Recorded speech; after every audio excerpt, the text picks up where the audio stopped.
Jamal Bowman lost his primary last night, which means Jamal Bowman will not be continuing on as a House member.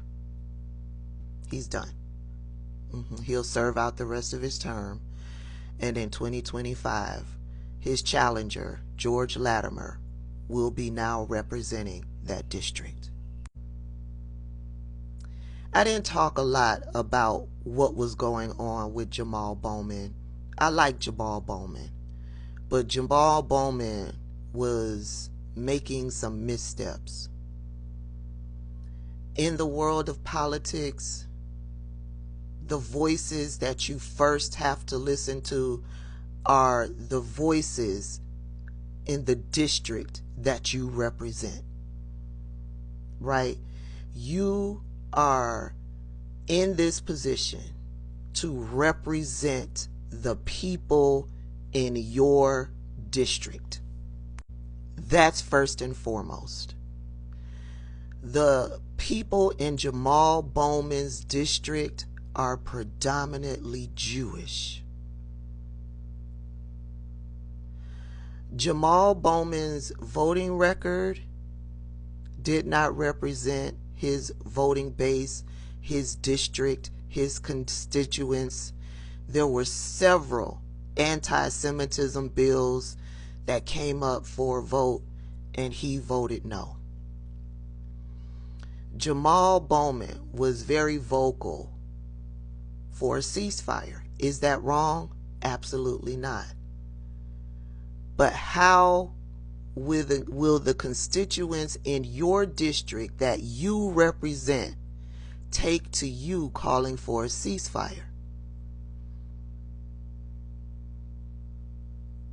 You completely ignore what went down on October 7th. His constituents in his base, in his district, they didn't take too kindly to that. While Jamal Bowman was out there campaigning, he railed against AIPAC. I don't have a problem with him railing against AIPAC.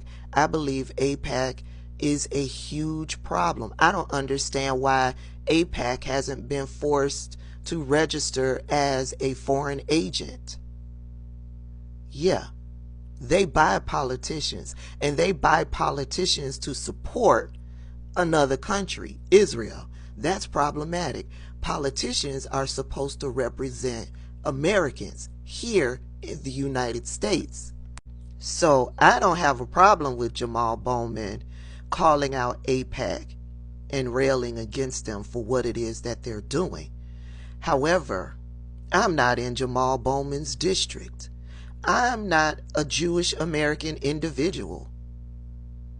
I can imagine that Jewish Americans in his district would have a problem with that.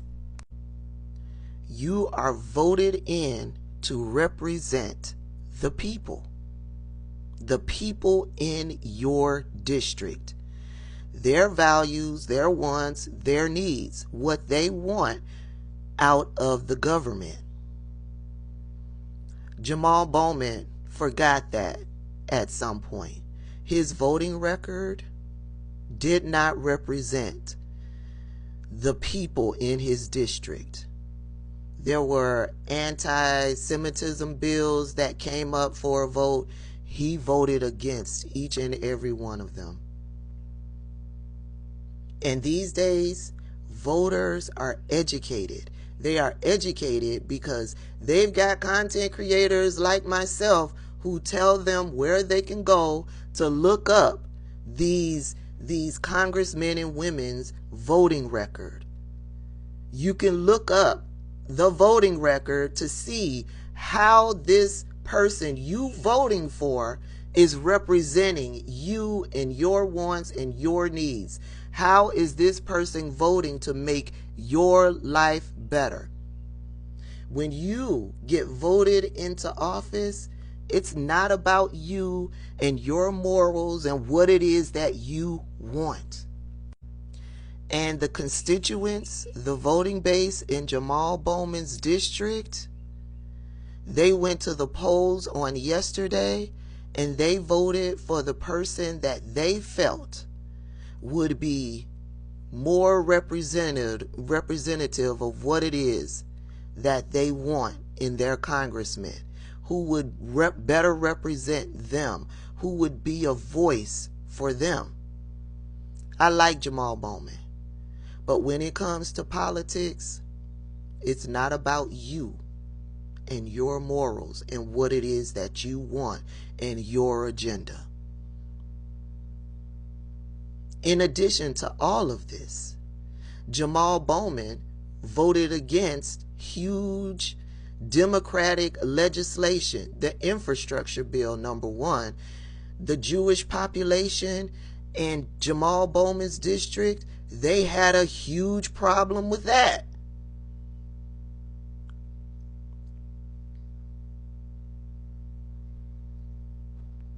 Yes, there was a lot of lies flowing about Jamal Bowman and him supporting Hamas. Jamal Bowman was supporting the Palestinian people. He didn't want the Palestinian people to be wiped out. I completely understand that.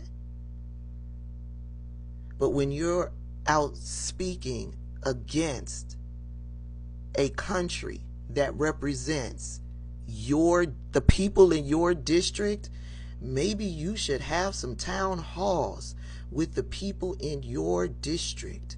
Maybe you should have some conversations with the people in your district on this very touchy issue, so you can better understand them and they can better understand you. You better understanding them and them better understanding you makes you and the people in your constituency a partnership. Going around railing against AIPAC, that's not going to do it. Because you railing against AIPAC, oh yeah, the people on social media who are in support of Palestinians, they loved it. However, that's a small minority. That's a small bubble of people on social media. The people on social media who are way far left, yeah, that doesn't necessarily translate to the real world. It doesn't. They don't represent your voting base. They are just voices on social media. When I tell you I've been doing this and I'm true to this. Now, Jamal Bowman has talked about, there's rumors swirling that Jamal Bowman may end up showing up on the ballot as a third-party candidate. We've talked about how third-party candidates work. And to all of the white liberals who are also loving Jamal Bowman because of his pro-Palestinian stance, but you also love and support Hillary Clinton, yeah, she was one of the nails in Jamal Bowman's coffin. So when we give respect to Hillary Clinton, we give respect to Hillary Clinton because, yes, all of the things that she said about Donald Trump were true, came to pass. But black people are clear on who and what Hillary Clinton is and represents. George Latimer, for what I hear, I don't know much about him, but from what I hear, he's just another Joe Manchin.